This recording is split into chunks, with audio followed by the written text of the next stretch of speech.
Today we are going to do section 6.2, which is calculating volumes by integration.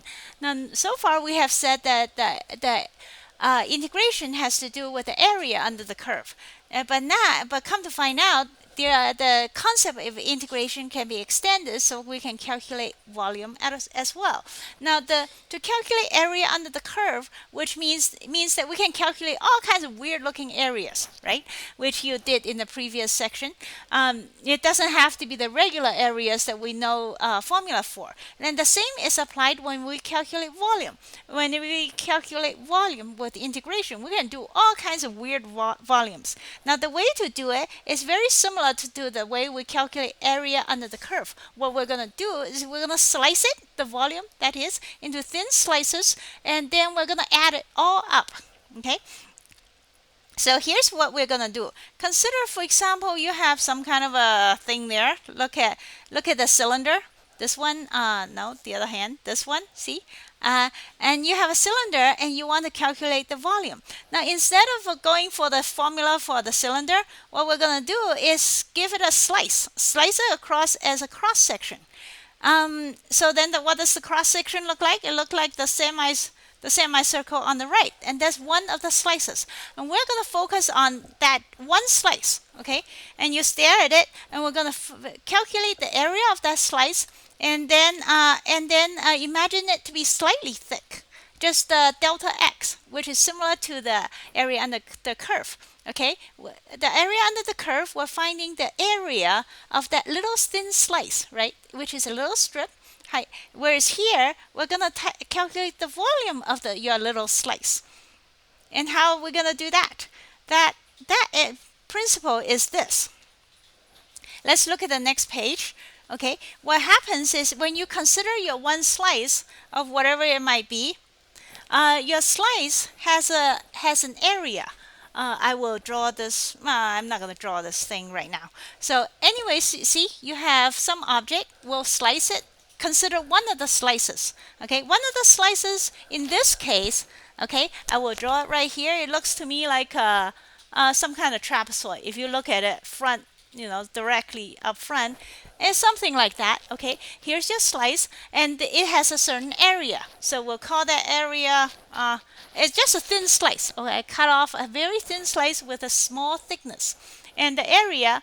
But the area of here we will call it A of xi, where xi is the x value where the volume sits. Okay, the volume sits along the x-axis. So I cut this thing into a ton of slices, like maybe 100 or 1,000, and then each slice I call it ai.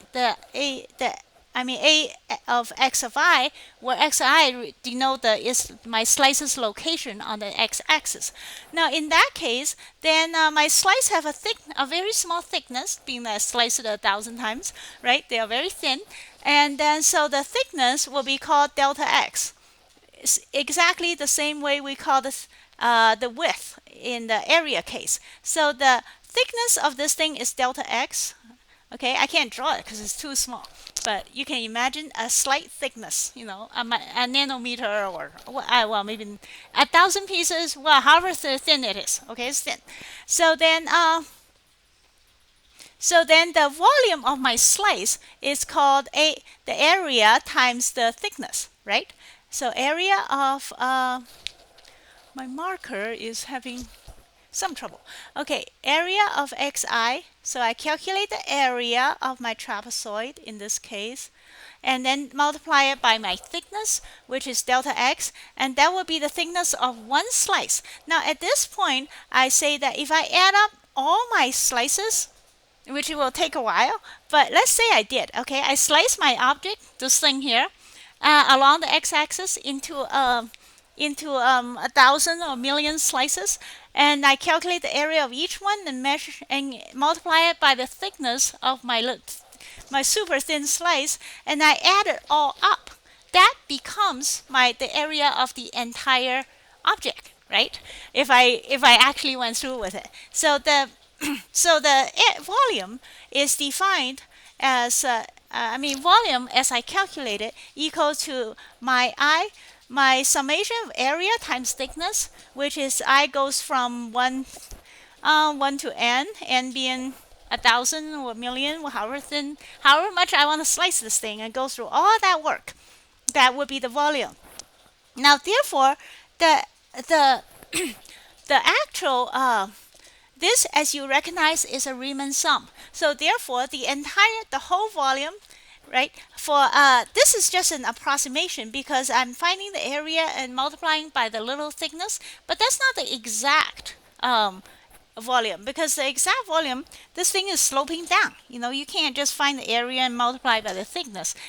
But you can't, that can approximate it, and the approximation gets even better the more you slice it. The thinner you slice it, the smaller the thickness is, the more accurate your approximation becomes. And as you let n goes to infinity, then your approximation is exact. So that's what we're going to do. So that is the Riemann sum, which is, as n goes to infinity, is the definition of the definite integral. So that's the definite integral of from a to b. That's the beginning and end of my x-axis. See, my object sitting from a to b, I think. Yeah. Anyway, my object sitting from a to b. So we'll integrate from a to b, where my object sits, of all my slices added up, which is just the area, okay, times dx. Now you can imagine the dx to represent the delta x. So area times your little thickness, the thickness equals volume. And that's how you remember this formula. The formula is actually very simple, right? It's just area times width. And then you add it all up, because these are all thin little slices, and you have to sum it up to find the entire thing. So that's the principle behind the concept of slicing and calculating the area of some odd looking object, and so in order to find out its total volume. Okay, so next let's do example 6.6, which is on page 438. Now example 6.6 says that we have a pyramid, and we're supposed to calculate its volume. Now we already know the volume of the pyramid from, I don't know, grade school or middle school or something, but now we want to do it the hard way, okay? And that is, do it without knowing the formula. Let's derive the formula itself. That is a good practice for using the slice method, and being that we already know the volume, then we know the right answer. And so we can check to see if the formula actually works, or is there is there a mistake in here that we didn't notice. So checking out our new fancy formula, let's calculate the volume of the pyramid with the formula. So I will draw here. I will lay down my formula on the side, which is okay. Lay down my pyramid on the side, and it looks something like this. And this is my looking strictly from the side view. Okay, so and then here's my slice of stuff. Now, being that the base is a square, which is how pyramids are. Here's a 3D drawing that your book shows. Okay, so you remember that this is a square. So, and my slice, here's some random slice I have, is also going to be a square. So I'll draw my square slice. I'll draw it in perspective a little bit so that you can see it. How would I draw it? Let's draw it maybe like this.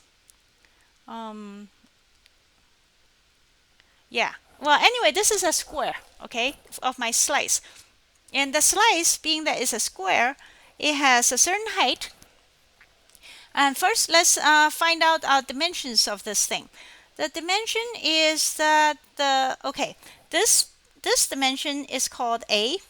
Okay, that's the width of my pyramid base, and this dimension from here to here is H.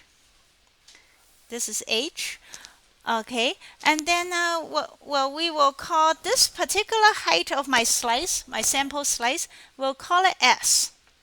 Okay, and then this distance from my slice to the y-axis, we'll call it X. Okay, fine. So far so good. So we need to find some kind of a way to represent my square. What is it? So as x, how does s represent to x?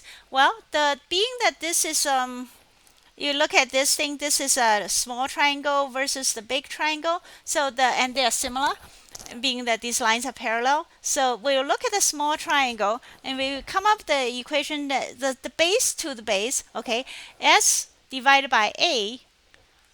S is this entire length. S divided by a, which is base divided by base of the small triangle and the big triangle, should be equal to x divided by h, because x is the height of the small triangle, this one, whereas h is the height of the big triangle, that one.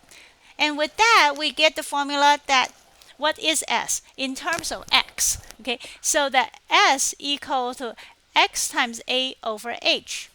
And that's just s. What is s? S is the side of the square. So the area then equals to the area of my slice. Okay, just one slice. This particular slice is equal to area is a square, so the area is the side squared, is equal to x times a over h squared. All right, so that's the area. And next we are going to do the integration. And following this formula, the entire volume is equal to the area times dx, which is, and you integrate the whole thing. Dx is your tiny little width, right? And then so area times your tiny little thickness. Area times thickness is the volume of your tiny little slice. And then so we'll do that.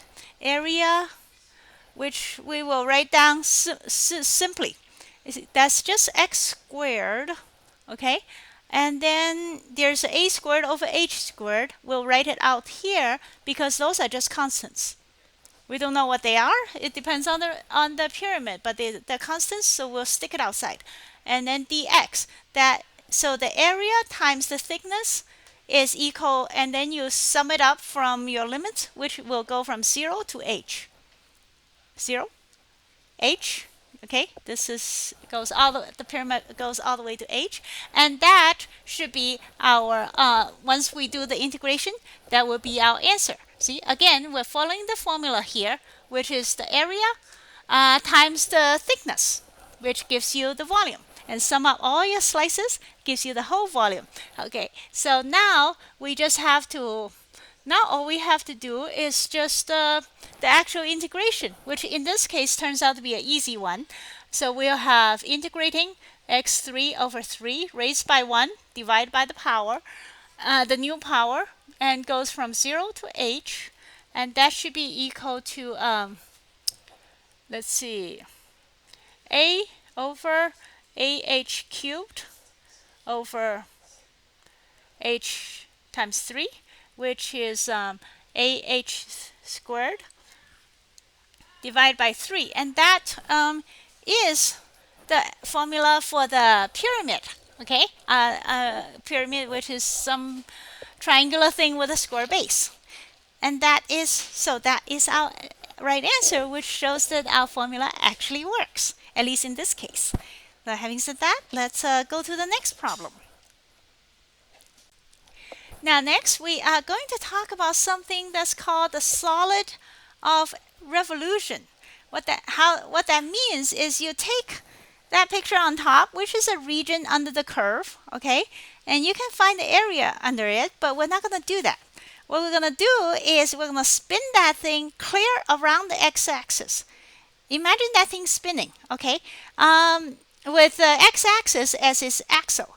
Now, if it did that, then you'll spin down, clear around until it looks like that weird-looking thing on the bottom, okay? And so that is what we're going to do. Now, if you say that is kind of hard to visualize, it's not really necessary for you to visualize it, because all we care about is one slice.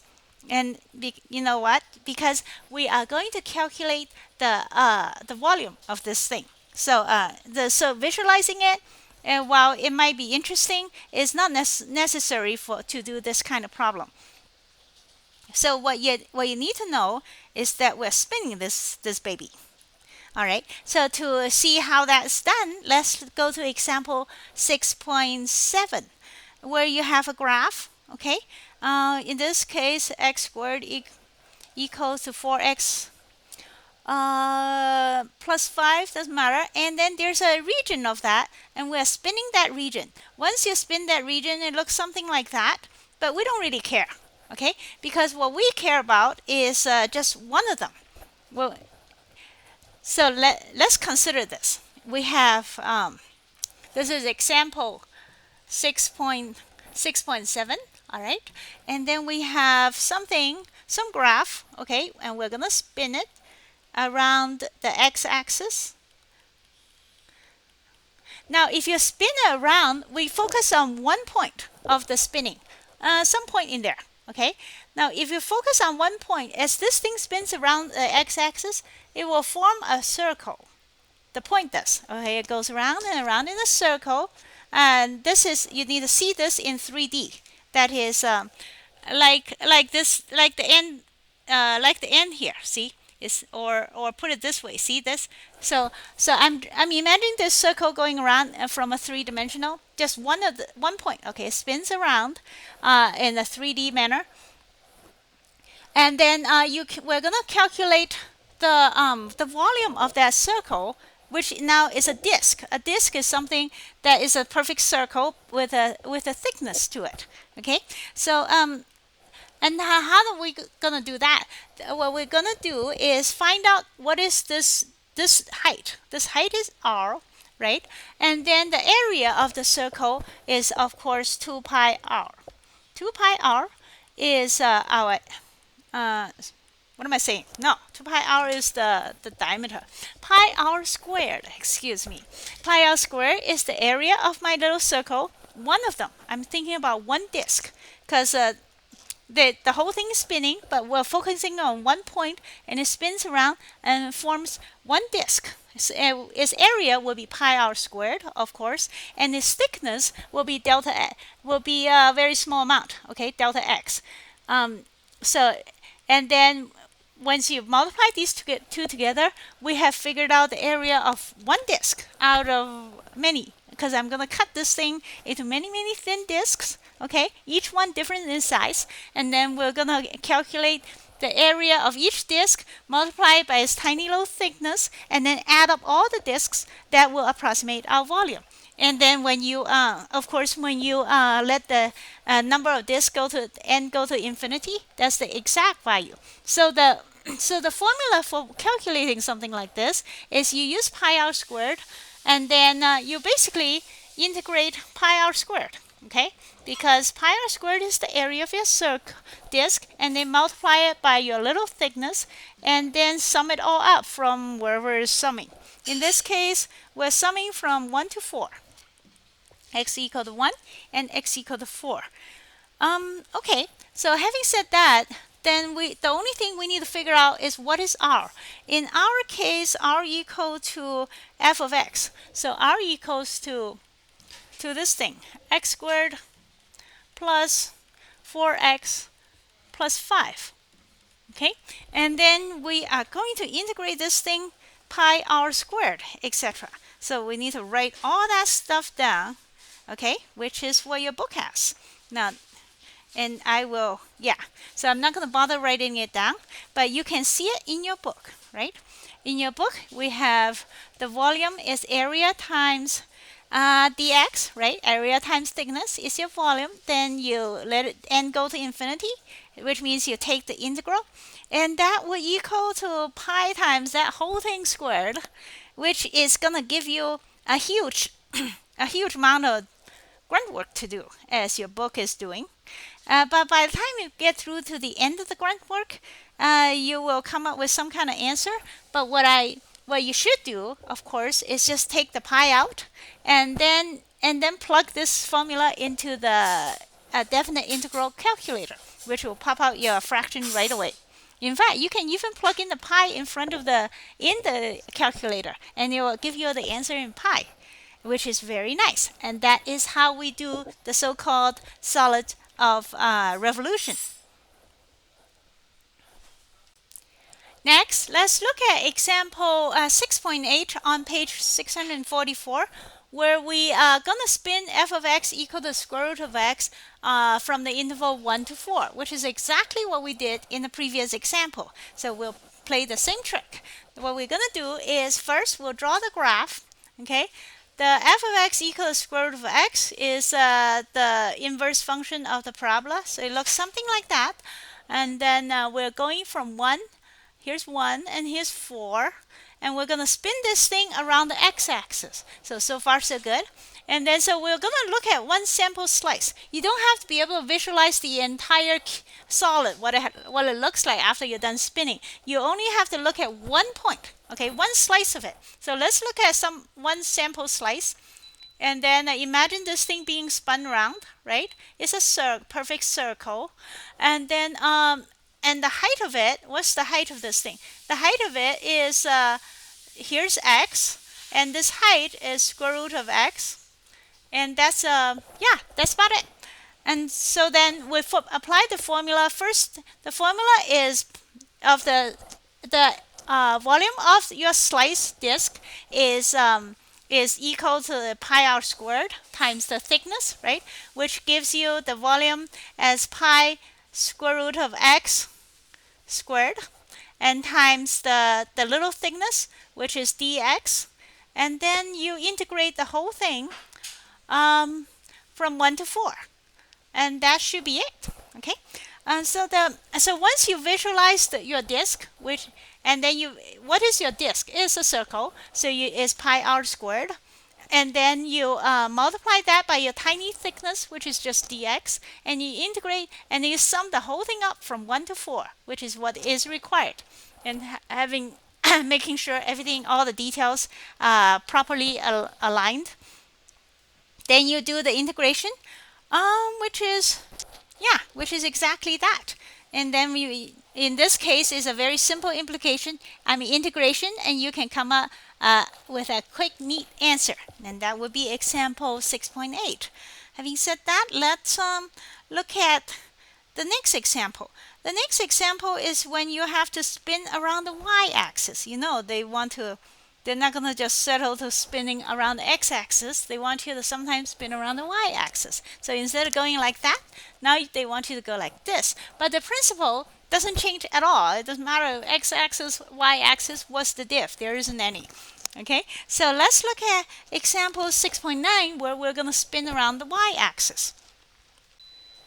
So example 6.9, let's first graph this thing. Well, you have a graph, but it's in terms of y. G of y equals to square root of 4 minus y. And then we are supposed to spin it around the y-axis. And then from y equals from 0 to 4. So let's graph this thing. What does it look like? It looks like, yeah. So graphing this thing, it is the square root. Okay, the square root function is only defined for positive values. And we're going from, let's see, what was it? Y value is going from 0 to 4. So this is 0, and that's 4. And then this value here is, we don't care what that value is right now. So this is the function's root of 4 minus y. And what that means is if you draw a horizontal line, which represents your disk. Okay, your disk, when you're spinning it, your disk looks like this. Here's your circle, looking at it from the side. And this length is square root of 4 minus y. And the length changes from down here when it becomes, I don't know, 2 or something, and all the way up here when the circle becomes 0. Right? But we don't care about what other circles. We only care about our sample circle and finding out the area of our sample circle. So again, the area would be pi r squared, and the r in our case is the square root of 4 minus y. Pi square root of 4 minus y, and then squared, pi r squared, and then times. That's the area of your little disk, and then you multiply it by your tiny thickness, small thickness, to make the volume of your disk, and then sum up all your disks from A to B. In this case, y goes from 0 to 4, and that would be when you get through this particular integration, which turns out to be a very short and sweet one, then you will come up with something right. Then you will come up with the answer. The important point is that you visualize your one disk accurately. Okay, where's the disk? What is it? Is it a disk or a rectangle? What kind of shape is it? And then once and what is the formula for the disk? That is, what is the radius of the disk? Well, in this case, the radius of your sample disk is 4 minus y. Okay, because that's the equation. Each one is 4 minus y across. So then once you did that, then you apply the pi r area equals to pi r squared for your disk, and then do the integration, which may or may not be simple, and then you will come up with a volume. The fact that the object end up looking like that is immaterial to your quest. Your quest being to calculate its volume, not to see what it looks like. We don't, for this type of problem, generally speaking, we don't care what the whole thing looks like. We only care about what that disk looks like and where is it and which way is it spinning. Okay, get all those details done for one disk, then you're good. And the entire volume, sometimes you might wonder, what does that look like? Yeah, you can. There might be programs that can show you exactly what it looks like, but that's just that's irrelevant to your answer, really. So let's look at the next problem.